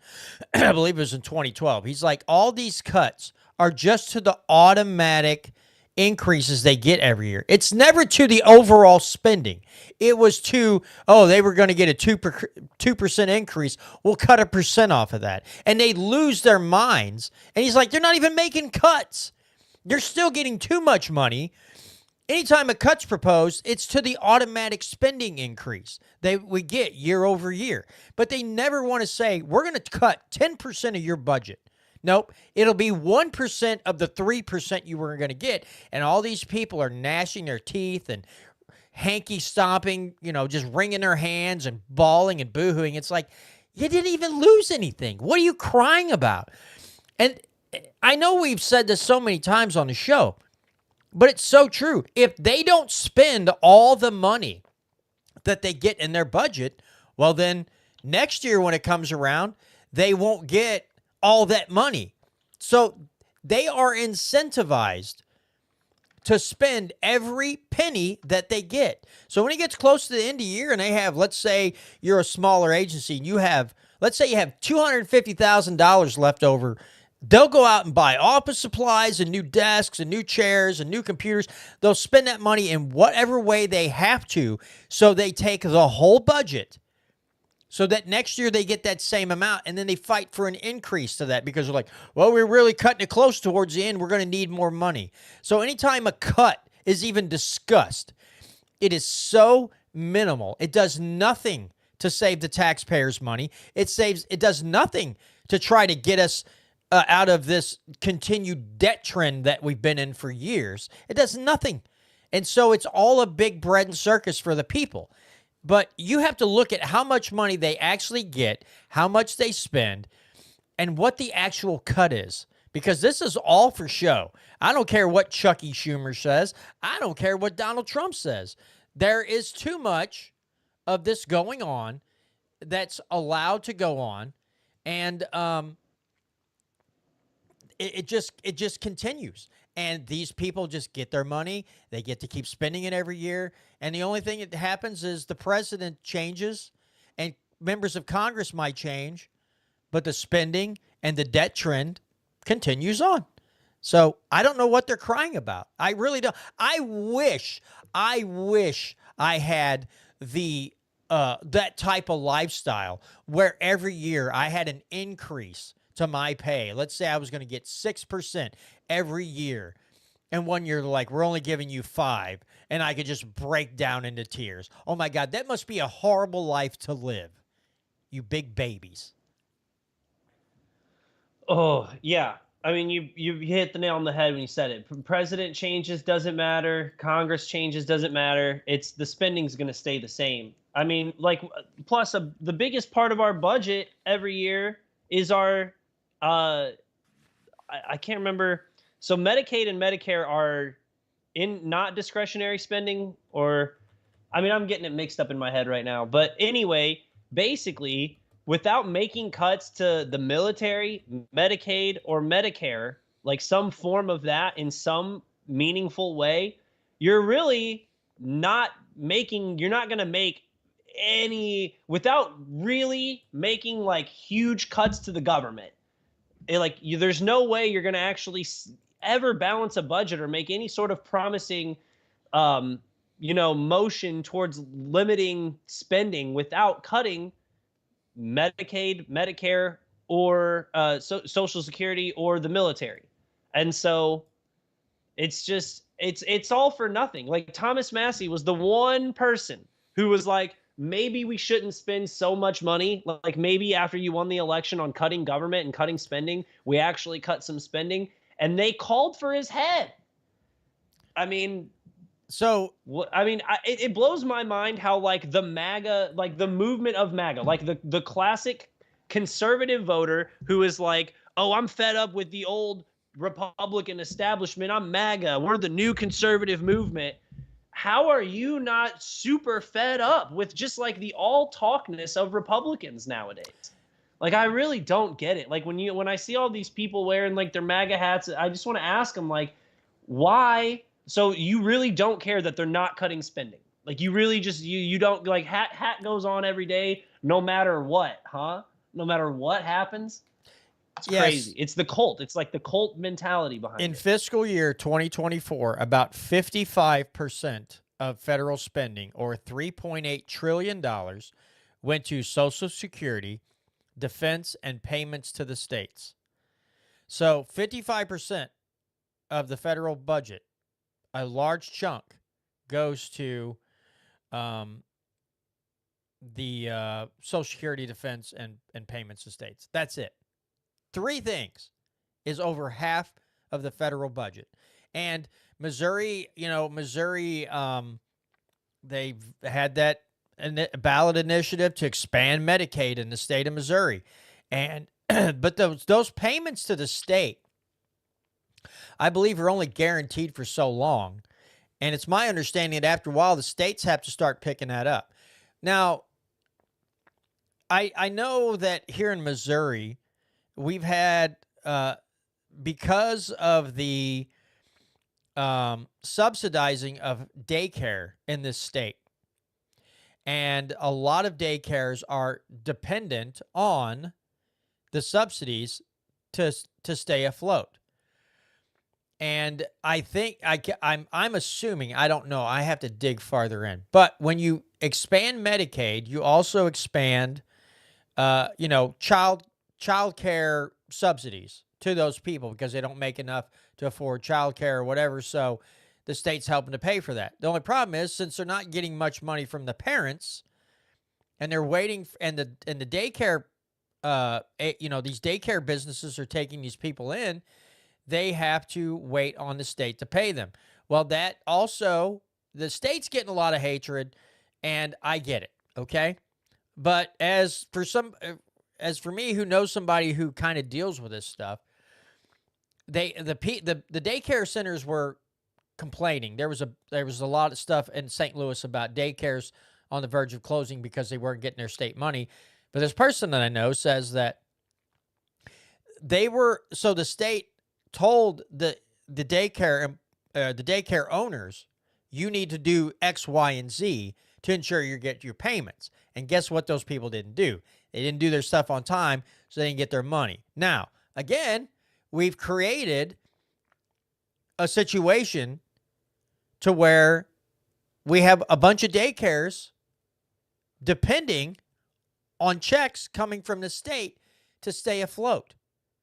We have a boatload of daycare centers across Missouri who are teetering on the line of having to shutter their doors or scramble around like mad because of subsidy payments from the state. That's really screwed up. That if you have to operate your business and you have to depend on payments from the state to stay open, that's not a good business model. And I would like to feel sorry for those owners, but you have to be smarter than that at some point and go, gee, do I want, let's say half my business or maybe more depends on a subsidy payment from the state. That's probably not a good business model to run on. I mean, sure, it's easy money. It's easy money because it's not anybody's but all the taxpayers. In fact, if you're a daycare business owner, you're helping to pay the money in taxes to cover this stuff in order to pay your business, which is really stupid if you think about it.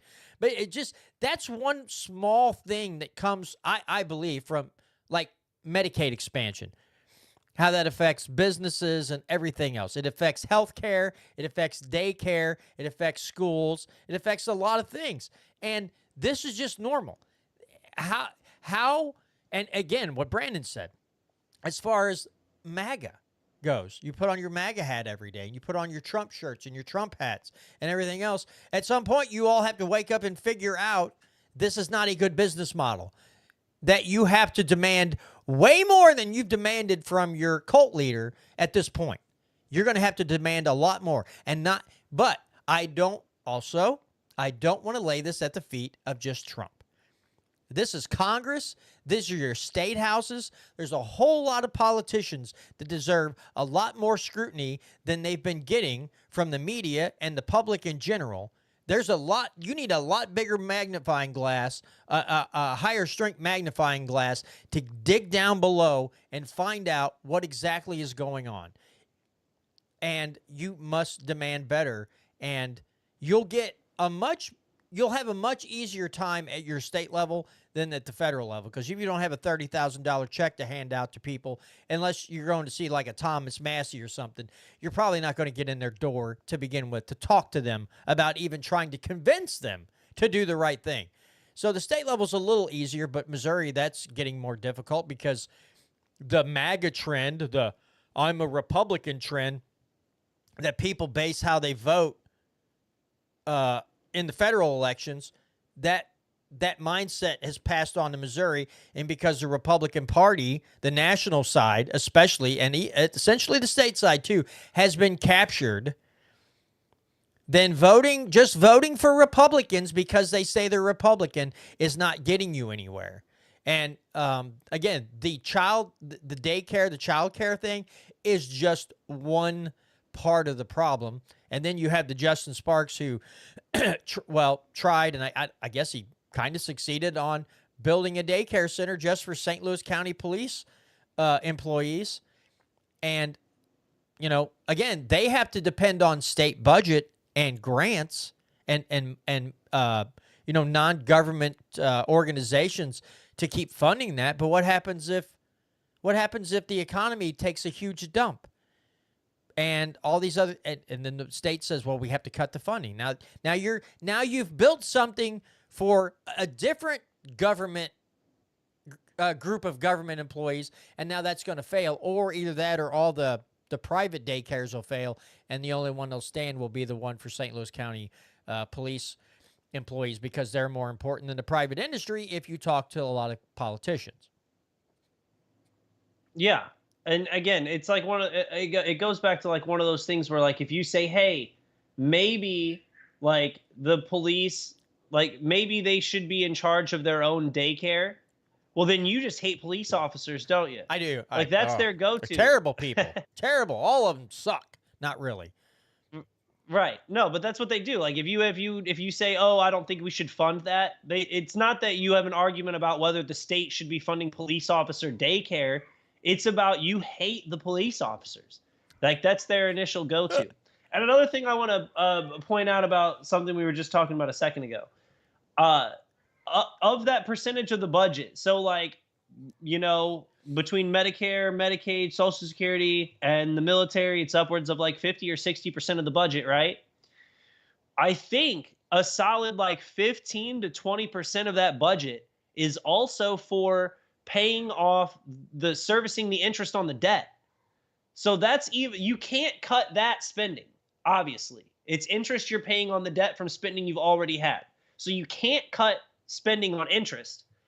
So that leaves you with even less wiggle room, right? So like if you took out that trillion plus, like the over $1 trillion that we spent in 2024 on servicing the interest on the debt, then that percentage of what we spend on for the military and for Social Security, Medicaid, and Medicare, those are even higher percentages of the budget now, of things that you could, you know what I'm saying? It's going to be like 75 to 80% of our entire budget of things we can actually afford to cut. You can't cut interest payments.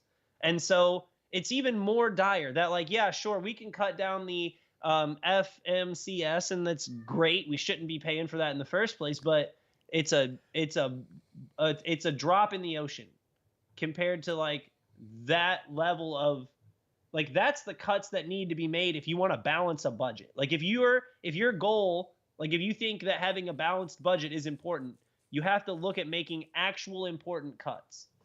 Yeah. So from the USAFacts.org website, Social Security and Medicare are two of the largest individual programs funded by the federal government in fiscal year 2024, 21.5% of the federal budget went to Social Security, 12.9% went to Medicare.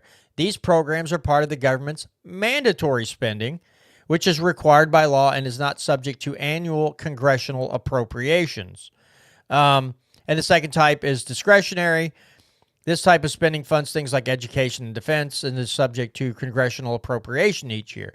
But in fiscal year 2024, mandatory spending was 61% of the budget and discretionary spending was 26%. So the stuff that they say is you have to this is mandatory. These funds have to go out to the states and to these programs. And I just saw another thing here. Where was it at? I just saw another piece of data here.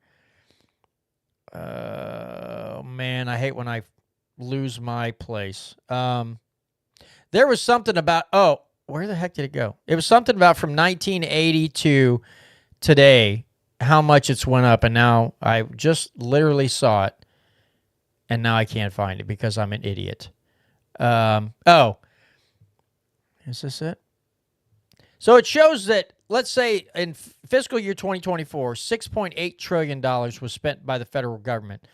$19.9 thousand per person average was spent by the federal government. From 1980 to 2024, spending increased 2.9 times. The U.S. population also increased during this times by about 1.5 times. Since spending grew more than the population, the government is now spending more per person on average. I have a question out there, folks. They're spending almost $20,000 a person. And honestly, I don't know where that $20,000 they're supposedly spending per person. I'm not seeing any of that.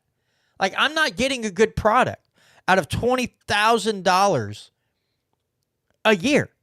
I'm not seeing anything.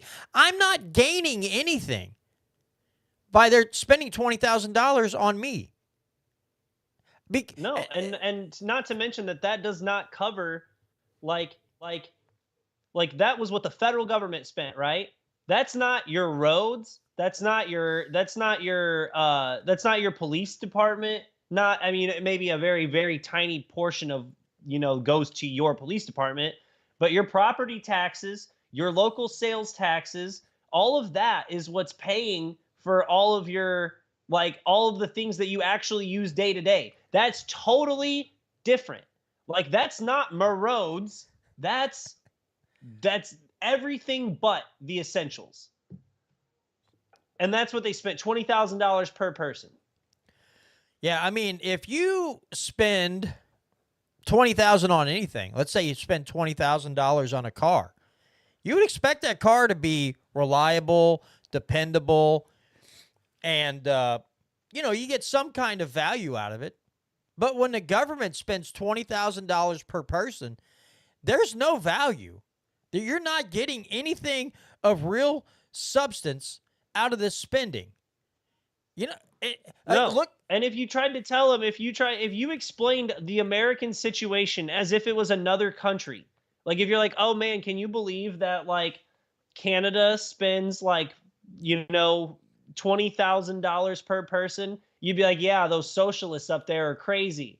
But then you're like, oh no, that's what America spends on its Medicare, Medicaid, and their government socialist retirement program. That's what we do. That's our socialism. So if you explain to it as if it was Mother Russia, they'd be like, oh yeah, socialism's bad.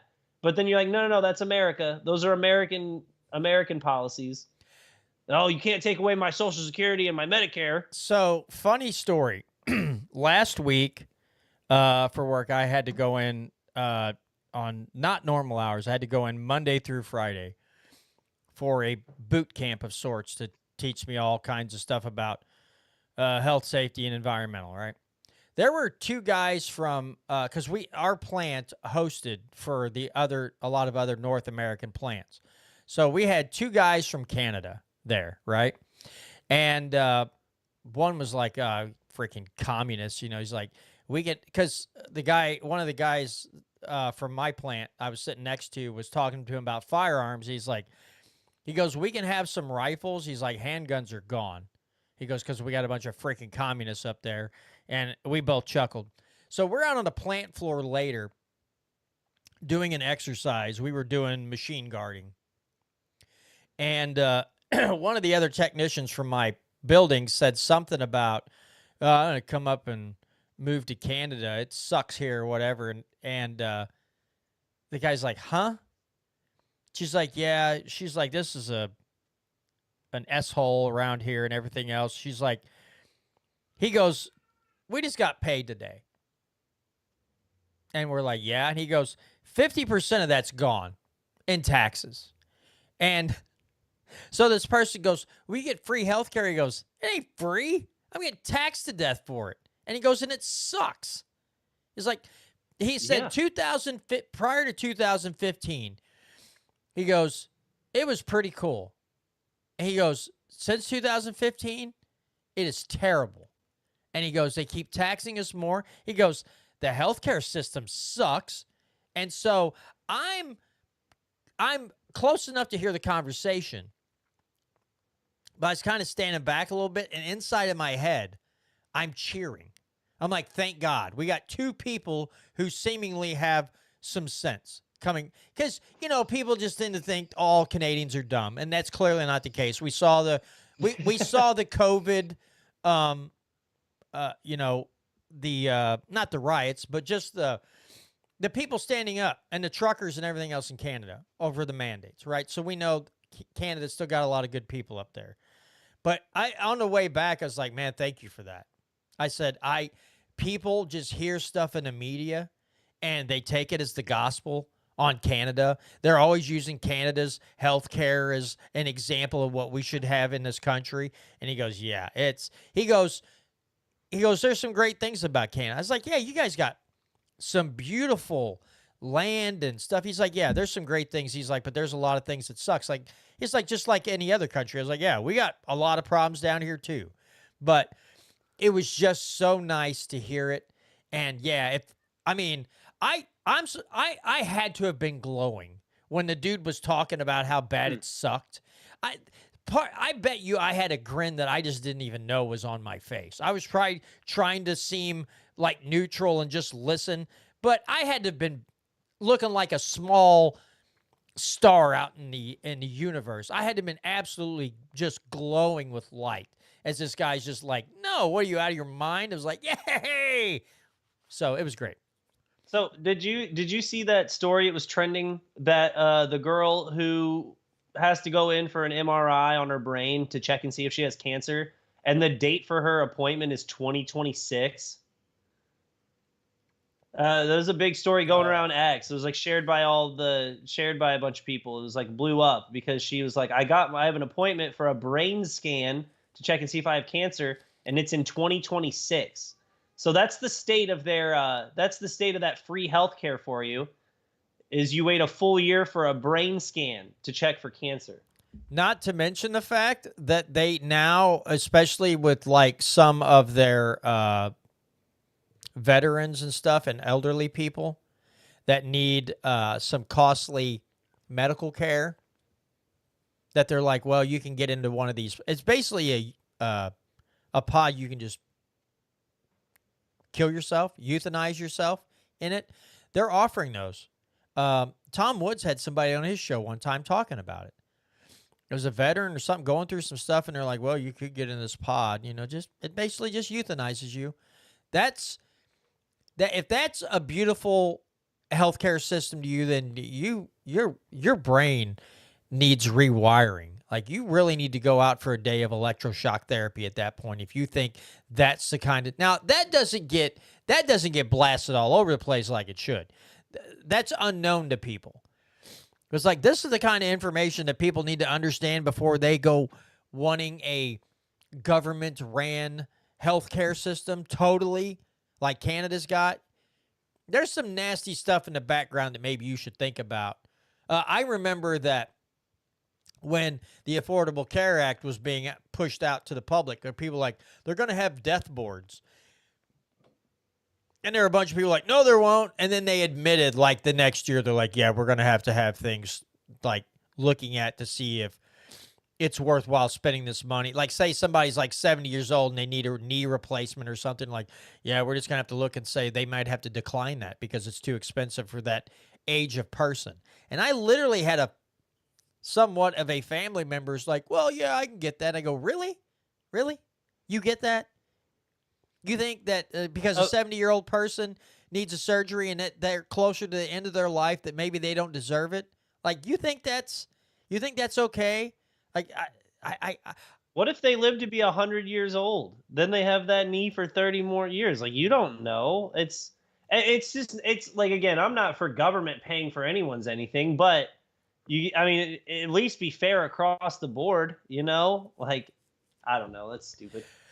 All right, folks. Well, that's going to do it for this week's edition of the Missouri Liberty Report. Again, thanks to all of you who watch on YouTube, Rumble, and download via podcast or listen at molibertyradio.us. Again, we greatly appreciate your continuing support, and don't forget that next week will be another legislative review show right here Tuesday night at 6:30 p.m. Tom Martz and hopefully Catherine Dreyer will also be on, and we'll be discussing more legislation.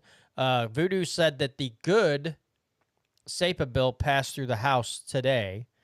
I'm fine with that. It just saddens me that in the grand scheme of things that we even need this bill. This should be a no-brainer. We shouldn't have to have a Second Amendment Preservation Act when the Missouri Constitution and the federal Constitution, the U.S. Constitution, has those rights enumerated in it that are natural that government is supposed to protect. But maybe we'll get into that on next week's show. But again, thanks to all of you out there, and we'll see you next Tuesday right here on the Missouri Liberty Report.